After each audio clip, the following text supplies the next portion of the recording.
अऊज़ु बिल्लाहि मिनश्शैतानिर्रजीम बिस्मिल्लाहिर्रहमानिर्रहीम। प्यारे दोस्तों, क्या आपने कभी ये सोचा है कि तारीख़ रात 12 बजे क्यों तब्दील होती है?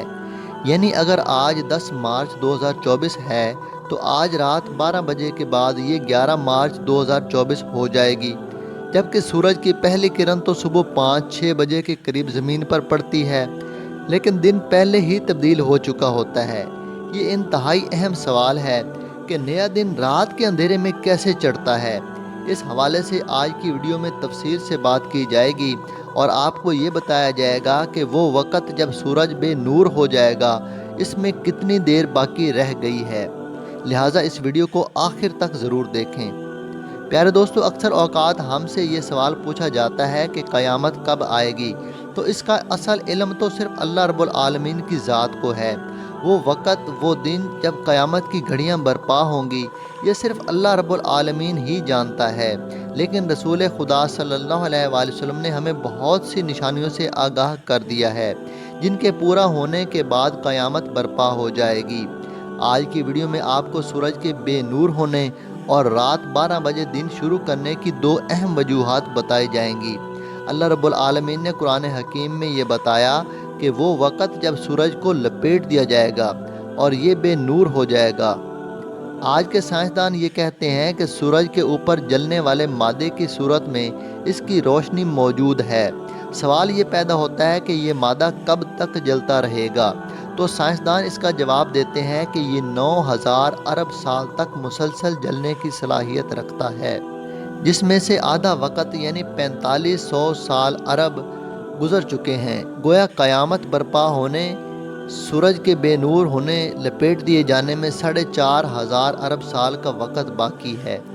तो जवाब है कि ऐसा नहीं है।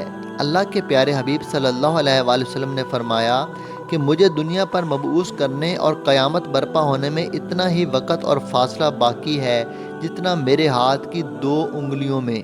और फिर हज़रत अनस रज़ियल्लाहु ताला अन्हु से रिवायत है कि रसूल खुदा ने अपना हाथ बुलंद किया, अपनी शहादत की उंगली और दरमियानी उंगली को मिलाकर दिखाया कि क़यामत आने में इतना ही वक़्त बाकी है। रिवायात में ये आता है कि जब रसूलुल्लाह सल्लल्लाहु अलैहि वसल्लम सफ़र मेराज पर गए तो वहाँ अल्लाह रब्बुल आलमीन से ये सवाल किया कि क़यामत आने में कितना वक़्त बाकी है।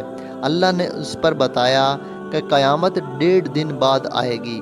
गोया अल्लाह के यहाँ वक़्त की इकाई कुछ और है। अब 1.5 दिन का मतलब 24 घंटे नहीं है। तो फिर आप ये सवाल करेंगे कि 24 घंटे कैसे शुरू होते हैं। साइंस ये कहती है कि हमारा मिल्की वे, जिससे ज़मीन बनी और फिर सूरज और चांद सितारे वजूद में आए, इसे शुरू हुए लगभग 13,500 अरब साल गुजर चुके हैं।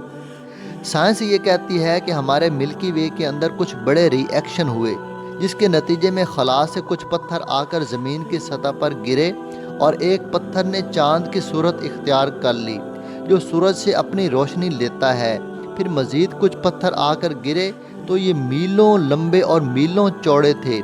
इनके अंदर पानी भरा हुआ था और यूं ज़मीन के ऊपर कहकशां, नदियाँ, नाले, दरिया, समुंदर और पानी शुरू हुआ।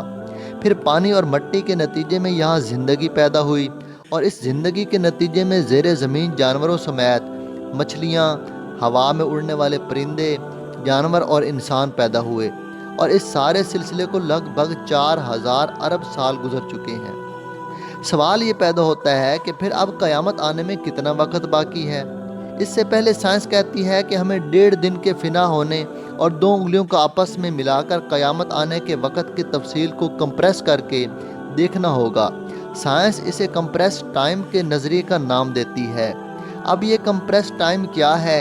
साइंस ये कहती है कि दरअसल हमने इन 4000 अरब साल का अरसा, जब से ज़मीन के ऊपर ज़िंदगी का वजूद पैदा हुआ, इसे हमने मुख्तलिफ़ इकाइयों में तकसीम करके देखा।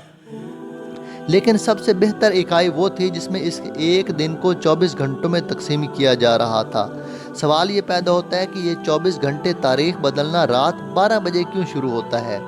इस पर हमें फिर कुरान का सहारा लेना पड़ता है। अल्लाह रब्बुल आलमीन कुरान करीम में सूरह इनआम की पहली आयत में ये फरमाता है, और सब अल्लाह ही के लिए है जिसने इस कायनात को पैदा किया और अंधेरों और रोशनी को पैदा किया।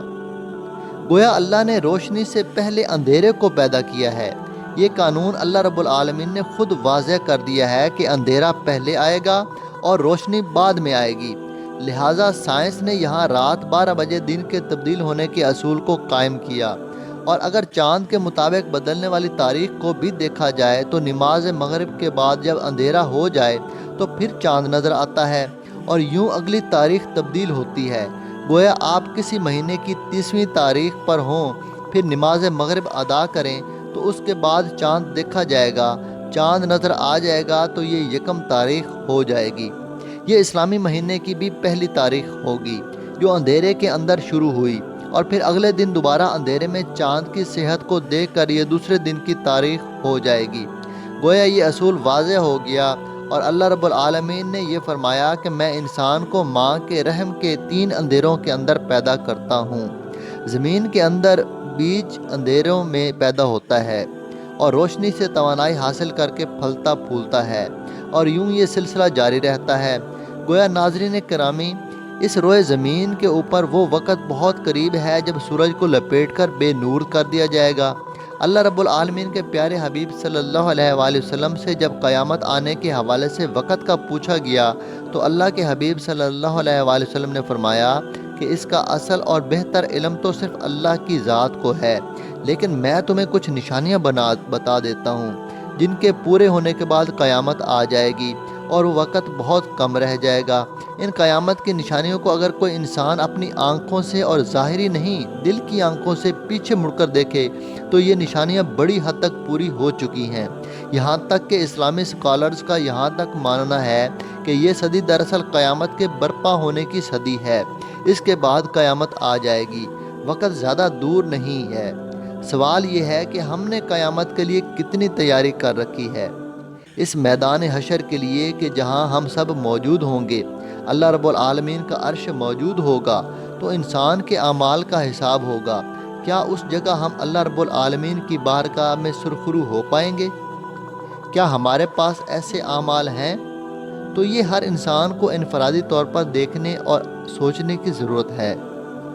اللہ رب العالمین سے دعا ہے کہ اس امتحان کے وقت میں وہ اپنے پیارے حبیب صلی اللہ علیہ وآلہ وسلم کے صدقے ہم سب کو کامیاب ہونے کی توفیق عطا فرمائے، آمین۔ کمنٹ میں آمین لکھ کر چینل کو سبسکرائب کر دیں۔ شکریہ۔